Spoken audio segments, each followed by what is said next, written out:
안녕하세요. 상생문화연구소의 연구위원 김현일입니다. 오늘은 가요국충 프로그램에서 처음으로 이 서양 인물을 다뤄보도록 하겠습니다. 바로 로마 제국의 건설자라고 할 수 있는 율리우스 카이사르입니다. 여러분, 충이라는 게 어떤 겁니까? 효는 부모에 대한 거라면 충은 여기 나와 있듯이 나라에 대한 겁니다.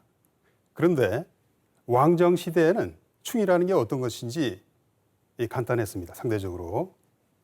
임금이 있으니까 임금한테 충실하게 대하면 그게 충입니다. 그러나 임금이 없는, 왕이 없는 시대에는 충이라는 게 도대체 무엇이 충이냐 하는 문제가 제기가 될 수 있죠. 오늘날처럼 민주주의 사회라든지 또 서양에서는 일찌감치부터 왕이 없는 공화정이라는 게 있었습니다. 바로 오늘 우리가 다루고자 하는 이 카이사르가 살던 시대, 왕이 없었습니다. 그때는 충이라는 게 어떤 의미를 갖고 있을까요? 제가 오늘 그 해답을 여러분들한테 제시하려고 하는 건 아닙니다. 여러분들과 함께 충이라는 게 과연 어떤 의미를 갖고 있으며 오늘날 같으면 또 어떤 의미를 갖게 될까 하는 것을 같이 한번 생각해보자는 의미에서 말씀을 드렸습니다. 충이라는 말을 사전에서 찾아보니까 라틴어에는 우리하고 딱 떨어지는 말은 찾기가 힘들어요. 대체로 이제 비슷한 말이 이 피델리타스라는 겁니다. 영어로 피델리티라고 그러죠. 신실하게 대하는 것, 신실한 마음, 이런 걸 이제 피델리타스라고 합니다. 동서양의 이제 국가가 존재하는 한 이 충이라는 것은 항상 존재합니다. 어떻게 하는 게 충인지 당연히 이제 개념이 이제 규정이 되는 것이죠. 단지 이제 그 충성의 형태가 다른 것이죠. 예를 들어서 로마 같은 경우에는 아까 말씀드렸듯이 이제 공화정의 형태를 띄었고, 물론 공화정 이전에 왕이 없었던 건 아닙니다. 한 200년 이상 로마에도 왕이 있었죠. 그러다가 이제 마지막 왕이 굉장히 거만하게 인민들을 거칠게 다루는 바람에 로마인들이 이제 들고 일어났습니다. 그래서 왕을 쫓아내고 세운 이제 것이 이 공화국입니다. 영어로 레퍼블릭이라는 말은 어떤 한 사람의 것이 아니라 푸블릭, 다수 대중의 물건. 레스라는 게 이제 물건이라는 뜻이거든요. 그래서 레스 푸블리카라는 뜻에서 온 겁니다. 그런데 이제 공화정 시대에 로마인들은 자기들 나라를 이렇게 간단하게 SPQR이라고 이제 표시를 합니다. 근데 이걸 보면 S는 세나투스입니다. 원로원입니다. 원로원. 그리고 포플루스. P는 포플루스입니다. 우리말로 하자면 인민이죠. 국민이라고 하면 좀 번역이 어색하고요. 정확한 건 인민입니다. 그 다음 K는 라틴어로 이제 엔드라는 뜻입니다. 엔드. 근데 엔드인데 이걸 붙여버려요. 라틴의 특징입니다. 그 다음에 로마누스. R은 로마누스입니다. 로마의, 그러니까 이제 원로원과 로마의 인민. 이게 로마의 국가라는 거죠. 근데 왜 세나투스를 앞에 넣느냐? 바로 왕정을 타도할 때 앞장섰던 사람들. 그 사람들이 이제 귀족들이었거든요. 그 인물들이 중심이 돼가지고 국가를 이끌어가는 기관이 원로원입니다. 원로원은 늙을 노자를 썼다고 해서 양로원이라고 생각하면 안 됩니다. 국가의 이 지도자들이 모인 회의체가 원로원입니다. 그래서 이 카이사르는 바로 이 공화정 말기에 로마가 굉장히 혼란스러웠는데 로마가 요구하는 새로운 국가 형태로의 발전을 완성했다 할까요? 그런 여기 이제 있듯이 도시국가에서 세계 제국으로 로마의 국가 형태를 한 단계 업그레이드 시킨 사람입니다. 그런 면에서 보자면 대단히 그 창조적이고 로마 사회에서 굉장히 그 중요한 인물로 꼽히는 사람입니다. 그러면 카이사르의 생애를 한번 살펴봅시다. 이 카이사르라는 말은 후대에는 로마 황제를 뜻하는 말로 사용이 되죠. 그죠? 여러분들이 알고 있는 영어의 시저가 카이사르입니다. 원래는 어떤 집안의 이름이에요. 바로 카이사르 집안의 이름이 이 카이사르입니다. 그러니까 원래는 가이우스 율리우스 카이사르 이렇게 됩니다. 그래서 그 율리우스는 시족 이름이고 카이사르가 이제 가문의 이름이거든요. 그런데 이러한 그 카이사르라는 것이 어떻게 이제 로마 황제를 일컫는 말이 되었는가? 여러분 이 강의 끝에 알 수 있을 겁니다. 카이사르는 공화정 말기에 태어났다고 했는데 바로 기원전, 그러니까 BC 100년에 태어났습니다. 가문은 뭐 로마의 유수한 귀족 가문 중에 하나였죠. 좋은 배경에서 태어났는데 그렇다고 해서 집이 아주 부자였던 건 아닙니다. 카이사르가 그 어려서 살던 걸 보면 그 귀족들이 살던 그런 동네는 아니고 그냥 일반 그 민중들이 살던 그 동네에서 살았다 그래요. 아버지는 원로원 의원을 지내고 이 법무관이라는 그 로마의 상당히 높은 관직입니다. 로마는 이제 그러니까 공화정 시대 로마는 왕이 없기 때문에 통치자들을 이제 선출하죠. 그중에 가장 그 왕의 역할을 했던 사람이 한 사람이 아니고 두 사람이었습니다.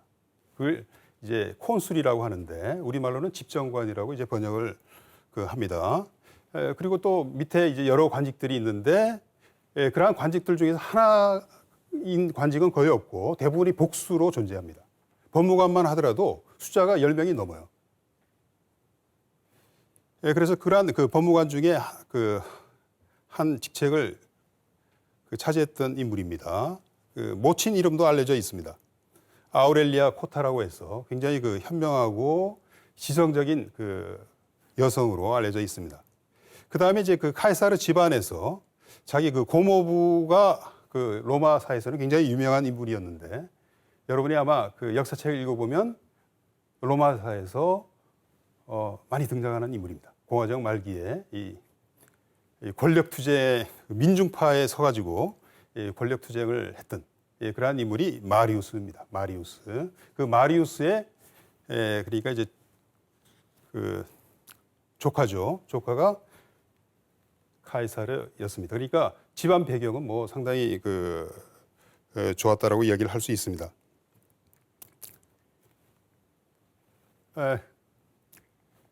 뭐 교육도 어떻게 받았는지 좀 알려져 있어요. 왜냐하면 이제 플루타르크 영웅전이 이런 데서 조금 나와 있거든요. 갈리아인 가정교사를 어머니가 초빙을 해가지고 이 그리스어를 배웠다 이렇게 되어 있습니다. 그런데 부친이 일찍 죽어요.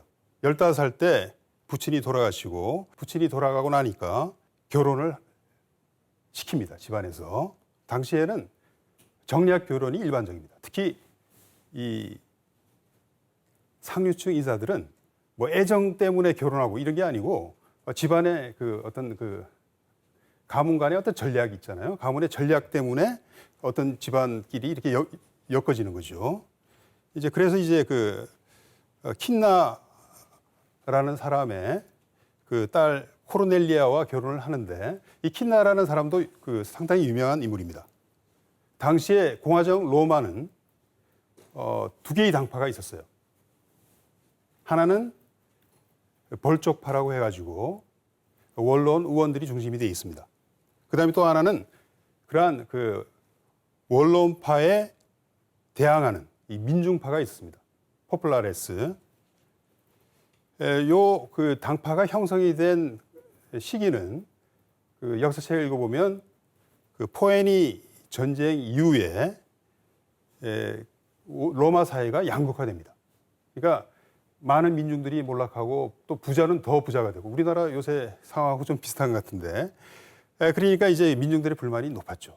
그러니까 민중들의 어떤 삶의 여러 가지 이 부담들을 덜어주기 위한 여러 가지 개혁안이 제시가 되는데 그 당시에 그러한 민중들의 불만을 내세워가지고 권력을 잡으려고 했던 인물이 있는데 그 사람이 유명한 이 그라쿠스 형제입니다.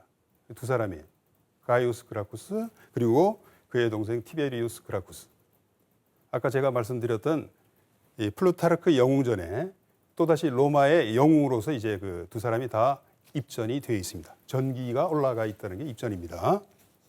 그러니까 카이사르의 이제 장인이었죠. 장인이었던 킨나는 민중파의 그 지도자 중에 한 사람이었습니다. 이 카이사르의 그 성장 과정이 그렇게 순탄하지만은 않았습니다. 아버지가 뭐 일찍 돌아가신 거야 그렇다 하더라도 이제부터 이제 시련이 시작이 되는데 정치적인 변화 때문에 그랬습니다.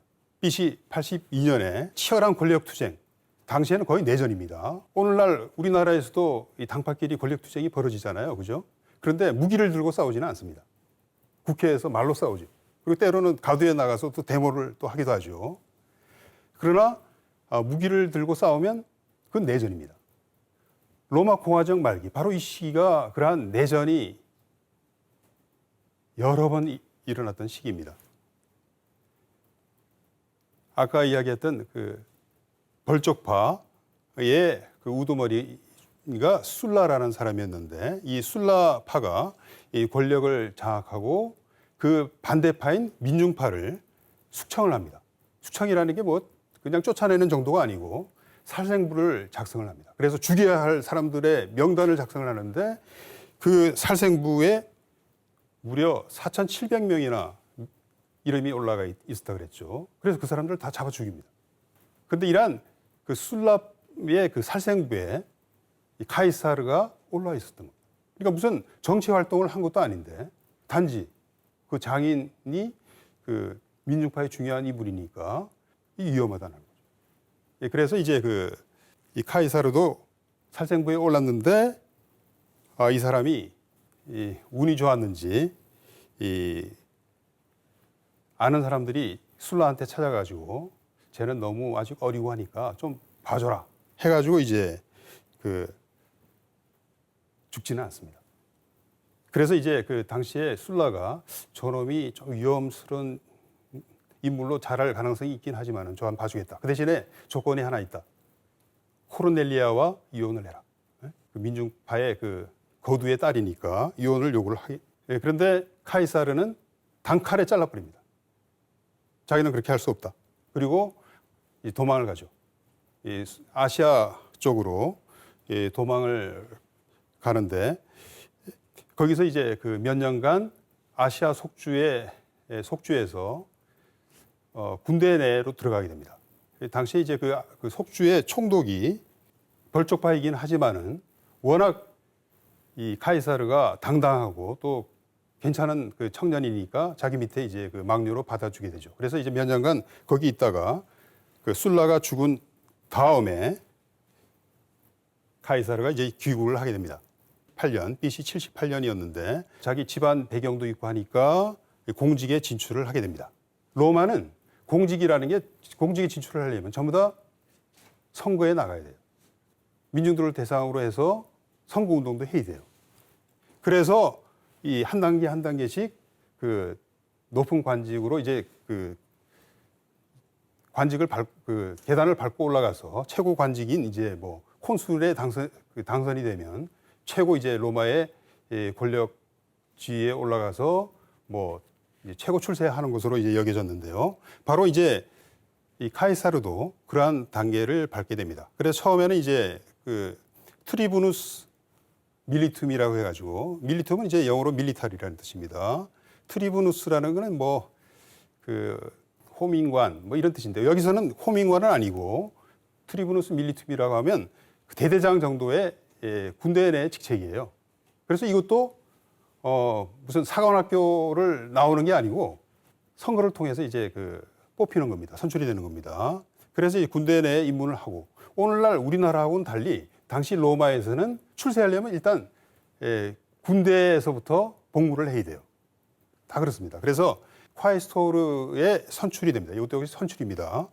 이 콰이스토르라는 게 우리말로는 이제 그 회계관 이렇게 번역을 하는데 무슨 사무실에 앉아서 회계를 보는 게 아니고 군대를 따라다니면서 군대 내에서 여러 가지 그 군대에 필요한 물품을 조달을 한다든지 거기에 연관된 그 회계 업무를 보는 것이 콰이스토르 관직입니다. 그러니까 그 사령관 바로 밑에서 일을 하게 되는 것이죠. 그러니까 이 군대를 어떻게 운영을 한다든지 또 이제 전투를 어떻게 한다든지 이걸 옆에서 이제 배우게 되는 겁니다. 젊은 사람들이 보통 뭐 카이사르도 31살 때 콰이스토르 직책에 올랐으니까 제법 이제 그 어느 정도 그 나이가 돼서 여기서부터 본격적인 이 로마의 그 이제 출세의 길이 시작이 되는 겁니다. 출세를 하려면 이 콰이스토로부터 이제 그 시작을 한다고 하는데 그래서 로마에서는 이걸 쿠르수스 오노룸이라고 했습니다. 그러니까 오노룸이라는 게 이제 명예, 영어 아너라는 거죠. 그 명예의 길을 쭉 간다라는 뜻인데 요거는 그 아너라는 게 왜 그 아느냐? 당시에 이 로마의 관직은 봉급이 없었어요. 그래서 이제 일반인들은 하고 싶어도 하지를 못합니다. 어느 정도 이제 그 사회 상류층만 이 관직을 맡게 되는데, 그래서 이제 그 대제사장 폰티펙스 막시무스로 선출이 됩니다. 이것도 선거를 통해서 이제 그 선출이 됐는데요. 그 오늘날 여러분들 그 가톨릭의 교황을 라틴어로 폰티펙스라고 합니다. 파파, 아버지라는 뜻이죠. 근데 그거는 그거 말고 또 그 공식적으로는 폰티펙스라는 말을 쓰거든요. 이게 이제 그 로마에서 온 그 말입니다. 그러니까 제사장을 가리킬 때 폰티펙스라고 했는데 그 중에서 이제 최고 로마의 이제 여러 가지 국가적인 재전을 관정을 한다든지 하는 최고의 그 재관을 그 폰티픽스 막시무스라고 했습니다. 요거는 굉장히 그 많은 사람들이 되고 싶어한 관직이거든요. 로마에서 관저가 제공이 되는 유일한 관직이 이 대제사장이었다라고 합니다. 그리고 추세의 가도를 이제 계속 달리는데요. 이 39세 때에는 이 스페인 총독이 됩니다. 로마는 벌써 이 시기부터 그 해외 여러 영토를 갖고 있죠. 그래서 이제 그러한 영토들을 그 프로빈키아, 속주라고 했습니다. 그래서 속주를 다스리는데 총독을 파견을 합니다. 아무나 파견을 하는 게 아니고 그 원로원에서 뭔가 국가의 통치 경험을 쌓고 또 그다음에 이제 그 관직의 경험이 있는 사람들을 이제 그 파견을 하게 되는데 그래서 이제 그 총독의 그 명칭이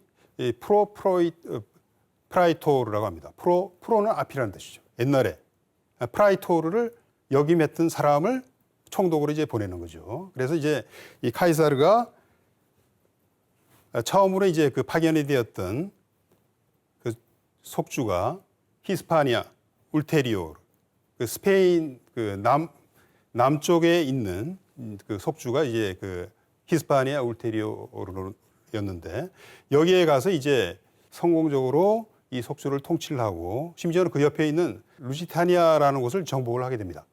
당시에 이제 로마 총독은 그 행정 장관이기도 하지만은 또 군대를 거느려요. 그래서 모든 치안 문제 이런 걸 다 책임을 집니다. 루시타니아는 바로 오늘날의 그 포르투갈을 말하거든요. 포르투갈 있는 지역을 그 로마의 그 영토로 이제 편입을 시키는 그런 공적을 쌓게 됩니다. 그래서 이제 이러한 공적을 그 토대로 해서 이 40살 때는 드디어 로마의 최고 관직이었던 그 콘술로 이제 선출이 됩니다. 제가 말씀드렸듯이 이제 로마의 최고 관직 콘술은 한 명이 아니고 두 명입니다. 왜 한 명이 아니고 두 명을 뒀느냐? 한 명이 되면 옛날처럼 왕이 될 가능성이 있다라고 본 거죠. 모든 권력을 혼자서 행세를 하다 보면 왕처럼 굴잖아요. 그러면 이제 왕정으로 돌아간 거죠. 로마인들이 제일 이제 그 좀 염려한 것이 그렇게 이제 한 사람의 그 권력자가 출현하는 것, 전제적인 권력자가 출현하는 걸 이제 두려워했기 때문에 두 사람을 두고 서로 이제 견제를 하게 만든 거죠. 그리고 그 비토라고 그래가지고 베토, 영어로 이제 우리가 이제 거부권이라고 하죠. 그 베토라는 그 제도를 둬서 그 밑에 있는 그 호민관이라는 그 여러 명으로 구성이 된 관직이 있습니다. 여러 명의 호민관이 있는데 그 호민관들이 마음에 안 들면 그 집정관에 대해서 비토를 할 수가 있어요. 그 정책을. 그런 식으로 이제 그 일종의 상호 견제 제도를 만들어 가지고 그 독재자의 출현을 전제 권력 1인 권력자의 출현을 막았다 할까요? 그런데 자관 그 카이사르가 40세에 집정관으로 선출이 됐는데요. 당시에 이제 그 원론에 반대해서 이 세 사람의 그 실력자가 이 권력을 나눠 가집니다. 이 비밀 협정이에요. 그래서 이제 카이사르, 폼페이우스, 크라수스 세 사람의 그 비밀 협정을 통한 그 3인 체제를 트리움비라트라고 합니다. 비르는 그 사람이라는 뜻이거든요. 트리움은 세 사람이니까 세 사람이 이제 권력을 나눠 가지는 그 체제. 우리말로는 이제 삼도 체제라고 하는데 이게 이제 그 폼페이우스, 크라수스, 카이사르입니다. 전부 다 플루타르크 영웅전에 나와요. 어떤 사람인지 여러분들이 아마 그 책을 뒤져보면 알 수 있습니다. 당시에 이제 집정관이 되고 나서 최고의 관직에 오른 다음에 그 카이사르가 이제 취한 정책을 보면 민중파 이 사람이 이제 그 민중을 위해서 또 그 다음에 이제 민중을 등에 업고 이제 자기 권력을 추구하는 걸 하려는 것을 볼 수 있습니다. 그 대표적인 게 유명한 그 농지법인데 아마 여러분들이 그 로마사 책을 읽어보면 많이 나와요. 그라쿠스 형제도 이 농지법이라는 것을 그 시행을 하려다가 결국은 그 반대파의 그 원로원입니다. 원로원의 그 반대 때문에 한 사람은 그 맞아 죽고 또 그 형은 자살하고 그러거든요. 농지법. 렉스라는 건 이제 법이라는 뜻이고 아그라리아는 이제 그 농지에라는 뜻입니다. 이 그 농지법의 그 내용이 어떤 거냐면 당시에 로마가 엄청나게 이제 팽창을 하고 있었죠. 원래 로마가 시작이 된 게 이제 오늘날의 그 로마시에 조그만 이제 도시에서부터 시작해가지고 이탈리아 반도를 통일하고 그 다음에는 바로 이 공화정 말기에는 아까 말씀드렸듯이 뭐 스페인도 통치를 하고 그 다음에 갈리아도 프랑스도 통치하고 그 다음에 저 그리스도 정복을 했거든요. 그러니까 다 그게 로마의 그 지배하에 그 들어간 영토들인데 그러다 보니까 로마의 국유지가 굉장히 많았습니다. 많이 생겨나게 됩니다. 이 국유지를 국민들한테 이제 빌려줘요. 그런데 보통 농민들 같은 경우는 뭐 노예도 몇 명 없고 그도 동원할 수 있는 인력 자본이 없으니까 많이 빌릴 수가 없습니다. 그런데 이제 부자들 같은 경우는 뭐 노예가 몇백 명 있는 사람들도 있고 돈이 있으니까 장비도 있고 하니까 굉장히 그 넓은 땅을 빌립니다.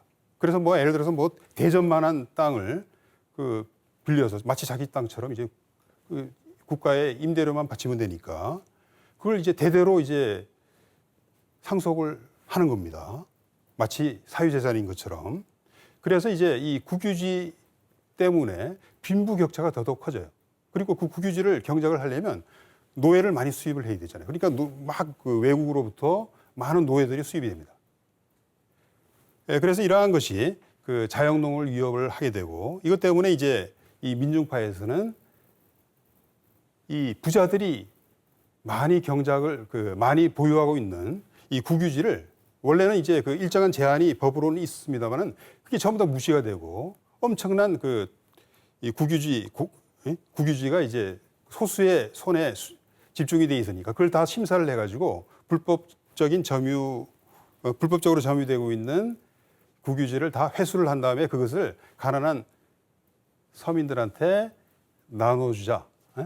물론 그것도 무상으로 분배하는 게 아니고 임대를 하는 겁니다.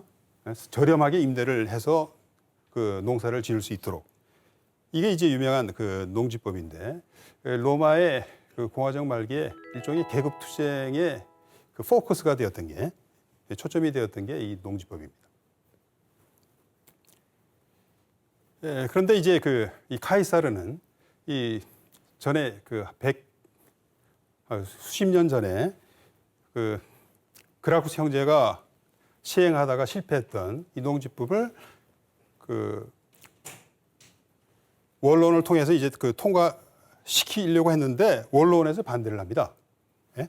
그래서 이제 반대를 하니까 어떤 방책을 사용을 하느냐? 원로원이 아니고 민회에서 이제 그 결정을 하려고 해요. 민회라는 게 로마에서는 인민들이 다 모이는 거거든요. 시민들은 다 모입니다. 그러니까 사람들이 많이 모여서 거기서 이제 결정을 하는 건데, 그럴 때는 이제 그 시민들을 좀 선동을 할 수가 있죠. 그리고 시민들이 그 숫자가 많으니까 이런 농지법에 반대하는 사람들을 막 그 물리적으로 위협을 하기도 하고, 그래서 이러한 민중의 힘을 그야말로 민중의 힘을 동원해서 이제 이 농지법을 통과시키고 밀어붙이게 됩니다.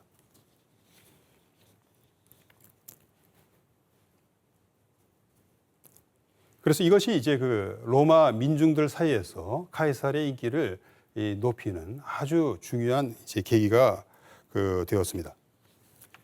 그 다음에 이제 카이사르가 이제 또 권력의 이제 절정에 이르게 되는 그 전 단계로서 갈리아 총독을 맡게 됩니다. 갈리아라는 게 어디죠?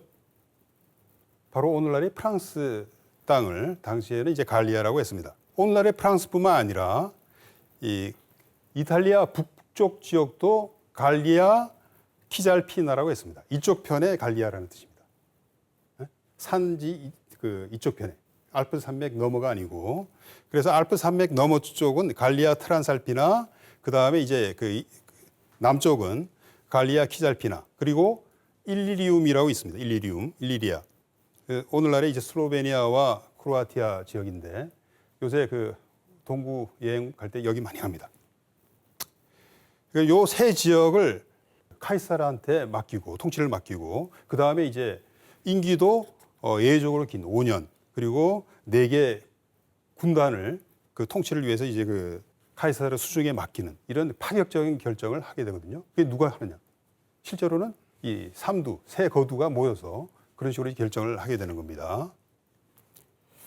그래서 이제 카이사르는 예외적으로 이제 큰 권력을 갖고 갈리아로 이제 부임을 해서 몇 년 동안을 보내게 되는데, 그것이 이제 갈리아 통치를 할 때 순탄하게 통치가 되는 건 아니고, 거기에 살고 있던 여러 가지 이제 갈리아 여러 부족들, 그리고 또 이제 게르만계 족속들이 있거든요. 게르만 계통의 여러 부족들이 있는데, 그러한 족속들이 이제 로마의 통치에 이제 저항을 하게 됩니다. 계기가 헬베티아인들의 이동이라고 하는데요. 역사책을 읽어보면 헬베티아라는 것은 바로 스위스를 말합니다. 스위스의 이름이 옛날에는 헬베티아였습니다. 헬베티아 공화국이라고 하죠. 거기에 살고 있던 사람들이 헬베티아인들인데, 이 헬베티아인들의 이동으로부터 이제 시작이 돼가지고 당시에 수많은 이제 부족들이 이제 부족들로 나뉘어져 살고 있던 이 갈리아 전체가 아주 혼란에 빠지게 되는데, 갈리아 봉기를 성공적으로 이제 진압을 했던 것이죠. 로마 입장에서 보자면. 그래서 최후에는 이제 갈리아인들이 모두 다 갈리아 부족들이 이 갈리아의 독립을 위해서 이제 봉기를 일으키게 되는데, 유명한 지도자가 베르킹게토릭스라는 사람입니다. 포로로 잡혀가지고 나중에 로마에 와서 처형이 되었는데요. 당시에 이 전쟁을 지휘했던 인물이 갈리아 총독이었던 카이사르입니다. 그래서 이 카이사르가 당시에 이제 전황 보고서라 할까요? 매년 이제 원로원 최고 기관인 원로원에 이제 보고서를 올린 게 있어요. 그래서 이제 제목이 이제 갈리아 전기라고 돼 있습니다. 갈리아 전쟁에 관한 보고서. 그래서 요게 라틴으로 아주 모범적인 라틴으로 이제 되었기 때문에 유럽에서는 한동안 이제 라틴어 배울 때 이 책으로 많이 이제 공부를 했다라고 해요. 그 다음에 이제 이렇게 성공적인 갈리아 전쟁을 치르고 난 다음에 이 사람이 이제 권력이 너무 강해지니까 이제 반대파들이 이제 나서서 이 카이사르에 딴지를 거는 겁니다. 그래서 이제 원로원에서 이제 삼두 체제를 타도하기 위해서 카이사르를 소환을 하는데 카이사르가 불복을 하죠. 그래서 이제 자기 부대를 이끌고 국경을 넘어요. 원래는 이제 국경을 넘어서 들어올 때는 군대를 두고 무장을 해제한 채 들어와야 되는데 군대를 이끌고 들어온다 이겁니다. 그러니까 이제 일종의 이제 반란이 되는 거죠. 그래서 루비콘 강이라는 게 이제 그 이탈리아 북쪽에 있는 강인데 그게 당시에는 이탈리아의 국경이었습니다. 그 넘어가 이제 갈리아 그 키잘피나였거든요. 그래서 이제 그 이 강을 건너게 되면서 이제 내전이 이제 시작이 되는 거죠. 그래서 이 내전에서 이제 그 주된 경쟁자가 폼페이우스입니다. 폼페이우스. 자기하고 이제 그 같이 권력을 나눠 가졌던 그 폼페이우스가 그 원로원 편에 붙게 되면서 이제 그 적이 되었던 거죠. 유명한 시저와 폼페이우스 간의 이제 그 내전이 몇 년에 걸쳐서 이루어졌는데 여기서 이제 승리를 합니다. 그리고 남은 자기를 이제 그 카이사르의 권력을 더 이상 제한할 수 있는 그 적대 세력이 없잖아요. 그러니까 그 카이사르가 이제 그 일종의 독재자가 됩니다. 독재자, 딕테이터 영어로. 이 딕테이터라는 게 바로 그 로마에서 온 그 로마의 제도에서 온 말입니다. 딕타토르라고 해서 똑같습니다. 딕타토르라는 게 뭘 말하느냐? 원래 비상시에 전쟁을 한다든지 뭐 그 외적이 침입을 했다든지 하는 시기에 콘sul 2명 중에 한 사람을 지명을 해서 그 사람이 이제 모든 대권을 다 가져요. 그러니까 그 효율적인 어떤 군대의 지휘라든지 이런 걸 위해서 한 사람의 독재관을 두는데 그 사람을 이제 그 딕타토르라고 하죠. 비상관직입니다. 그런 비상한 시기에만 두는 거지 항상 평소에 두는 건 아니에요. 아까 말씀드렸던 호민관들이 행사하는 거부권도 독재관한테는 허용이 안 됩니다. 그야말로 이제 그 무소불위의 이제 권력이 되는 거죠. 카이사르가 비난을 받았던 게 바로 이 관직을 이 임시 관직이었던 이 독재관을 자꾸 임기를 연장을 해요. 처음에는 뭐 5년, 그리고 후에는 10년, 그리고 나중에는 BC 44년입니다. 종신, 자기 죽을 때까지 이제 그 독재 권력을 휘두를 수 있는 그런 제도를 만들어 버려요. 그래서 카이사르를 반대하는 사람들이 카이사르가 왕이 되려고 한다라고 한 게 바로 이것 때문입니다. 이것 때문에 결국 카이사르가 그 반대파들에 의해서 시해가 되죠. 자, 그러나 이제 그 카이사르가 이제 그 시해가 되기 전에 이 사람이 이제 독재관으로서 취한 정책을 보면 상당히 훌륭합니다. 내용을 보면 대단히 이제 그 뛰어난 그 정책을 취하고 있는데 하나가 우리가 이제 역사가들이 클레멘티아, 라틴어로 클레멘티아 하면 그 관용이라는 뜻이거든요. 내전 이제 끝났다 이겁니다. 정적들 술라 같은 경우는 다 죽였잖아요. 4,000명 넘게 죽였으니까 엄청 죽인 겁니다. 근데 이 사람 죽이지 않아요. 정적들, 외국으로 도망갔던 정적들 귀국하는 거 허용합니다. 그리고 재산 몰수도 안 합니다. 몰수했던 재산도 다 반환합니다. 그 다음에 이제 그 당시에 이제 달력, 유명한 그 달력이 새로 이제 그 달력이 나오는데 율리우스 력입니다. 이제까지는 그 음력에 기초를 해가지고 355일이었습니다. 1년이. 그러니까 실제로 그 태양력하고는 차이가 많죠. 그러니까 그 봄이 됐는데도 여전히 가을 날씨고 봄이 됐는데도 겨울 날씨고 뭐 이렇다 이겁니다. 너무 격차가 커져가지고. 그래서 이제 이때 1년의 길이라는 거를 길이가 얼마인지를 측정을 하게 됩니다. 천문학자들을 동원해서. 당시에 이제 천문학이 발전해 있었던 게 이집트라든지 그리스 같은 데였거든요. 그러니까 로마에서 이제 그 학자들을 초빙을 해가지고 1년이 도대체 며칠이냐 해서 계산을 해봤더니 365일이 아니고 365일 하고 한 4분의 1 정도. 우리 같으면 오늘날 같으면 6시간이죠. 그죠? 근데 당시에는 이제 그 12시간으로 하루를 따지니까 한 3시간입니다.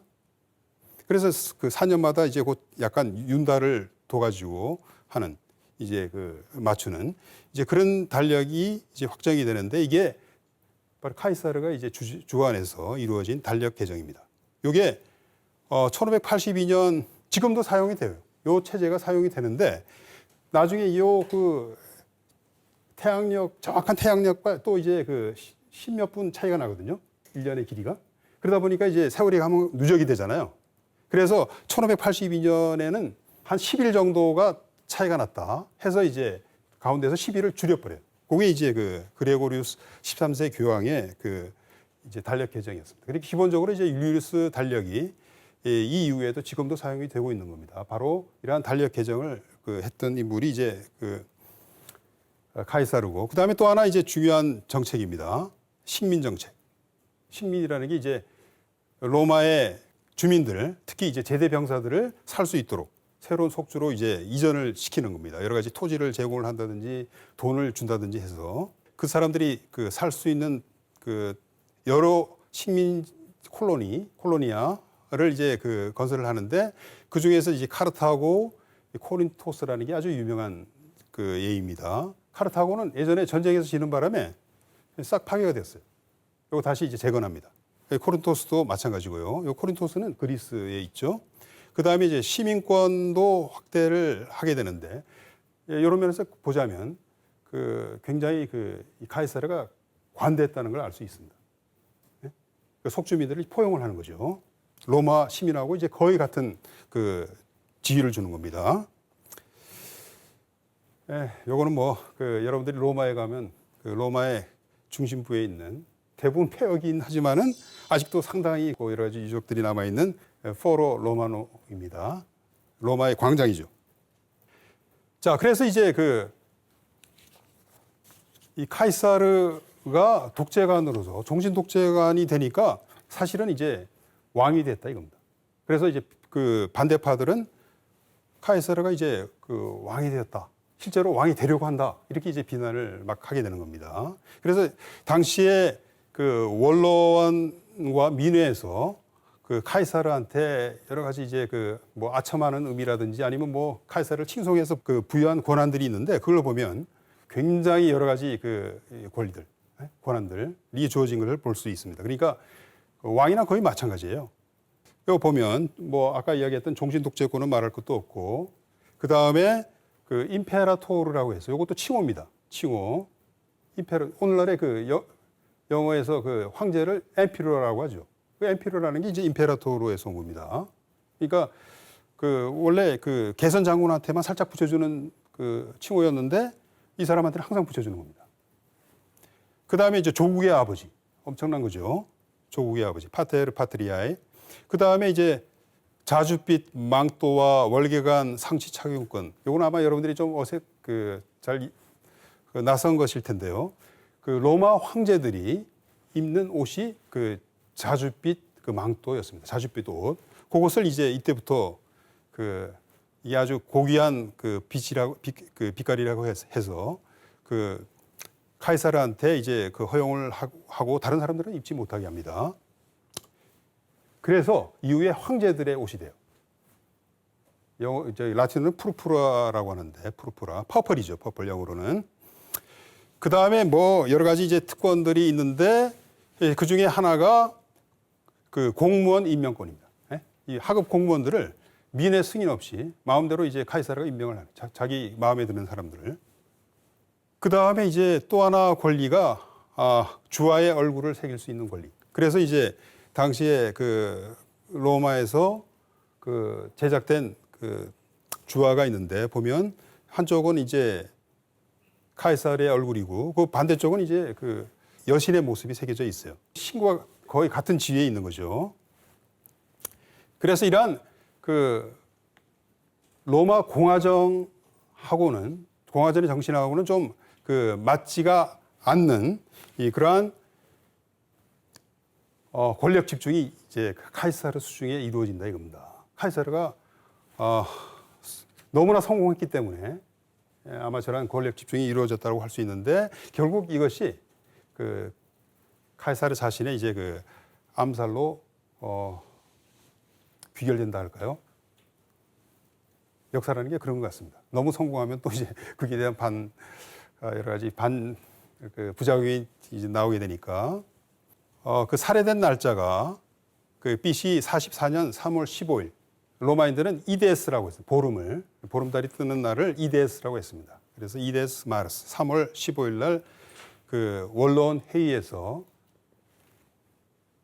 그 반대파들 카이사르가 그 카이사르의 정책 반대하고 카이사르의 권력 집중에 반대하는 그 사람들이 그 음모를 그 전부터 음모를 꾸미기 시작해가지고 카이사르를 이제 죽이죠. 원로원 회의에서 일거에 그 몰려 들어가지고 이제 그 칼로 카이사르를 그 찔러서 죽이는데 그것이 이제 3월 15일이었다 이겁니다. 그 원래는 이제 그 며칠 뒤에 파르티아 원정을 가기로 이제 계획이 돼 있었어요. 자, 역사에서 이제 그 카이사르의 죽음은 이제 굉장히 유명한 사건입니다만은 그 시의 파로는 그 두 사람이 이제 흔히 이야기가 되죠. 그 주도자, 실질적으로 이제 주모자는 그 카시우스라는 사람입니다. 카시우스. 그 다음에 이제 그 카시우스에 넘어가 가지고 거기에 이제 그 가담함으로써 나중에 이제 그 개인적으로도 굉장히 이제 그 불행으로 끝났습니다만은 그 브루투스라는 사람이 있습니다. 브루투스. 그 마르쿠스 브루투스라고 요 사람은 카이사르의 아들처럼 카이사르가 이제 아끼던 사람이에요. 그 전에는 이제 그 폼페이우스 쪽으로 넘어가지고 이제 폼페이우스 편에 붙어가지고 이제 결국 자기하고 싸우기도 했지만은 그때 전투에서 그래요. 카이사르가 브루투스는 절대로 죽이지 말고 좀 희생이 있더라도 반드시 생포해라. 그래서 이제 병사들이 이제 그 생포하는데 나중에 다 그 풀어줍니다. 그리고 이제 그 자기 편으로 이제 끌어왔는데요. 그럼에도 불구하고 카이사르를 이제 배반을 하고 이제 카이사르를 죽이는 이 음모에 가담을 하게 되었습니다. 그 카이사르가 그 아들처럼 여기게 되었다라는 것은 뭐 때문이냐면 이 카이사르의 그 젊어서부터 알던 애인이죠. 그 세르빌리아라는 여자가 있습니다. 카토의 그 여동생으로 알려져 있는데, 그러니까 카이사르의 이제 그 정적이죠. 아주 중요한 정적 중에 한 사람인 카토라는 사람이 있는데 그 여동생이 이제 그 세르빌리아라고 있습니다. 그 세르빌리아의 그 아들이에요.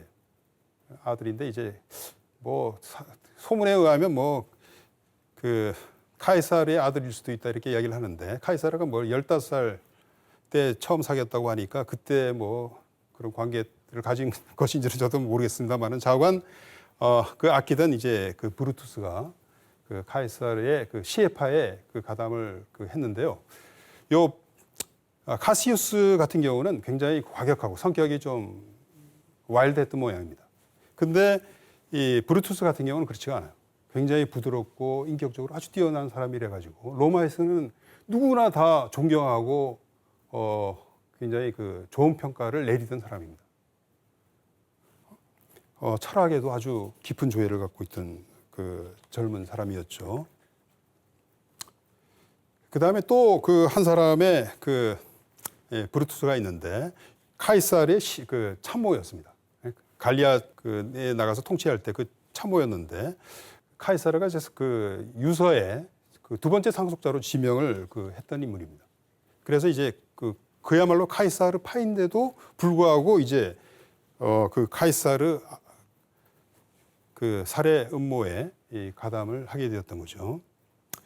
좌우간 이 카이사르를 죽인 사람들이 그 어떤 그 입장에서 카이사르를 죽이는 짓을 했느냐. 그야말로 이제 배반이고 어떻게 보면 이제 그 국가 권력에 대한 도전인데 나름대로 철학이 있었다 이겁니다.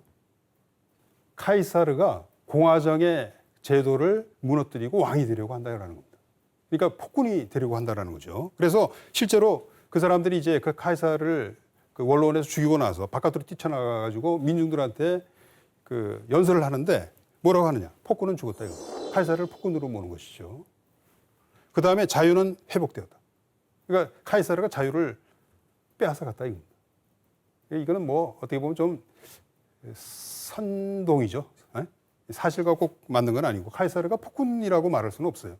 그래서 좌우간 이 사람들은 이제 그 민중들한테 카이사르를 그런 식으로 규정을 한다 이겁니다. 그리고 또 자기들이 카이사르를 죽인 게 카이사르를 사랑하지 않아서 죽인 게 아니고 로마를 더 사랑했기 때문에 죽인 것이다. 이렇게 이야기를 합니다. 그런데 그 시에파도 그 권력을 장악하지는 못해요. 왜냐하면 그 안토니우스라고 그 카이사르의 또 다른 신복이 있습니다. 이 사람이 이제 그 중심이 되고 또 그 다음에 이제 카이사르가 양자로 지목을 했던 젊은 청년이 있습니다. 그게 바로 이제 그 옥타비아누스거든요. 이 두 사람이 손을 잡고 이 시에파를 그 격파를 하기 이제 시에파와 이제 싸우게 되었던 거죠. 그것이 이제 그야말로 로마 공화정기의 마지막 내전의 마지막 국면입니다. 마지막 국면. 그래서 이제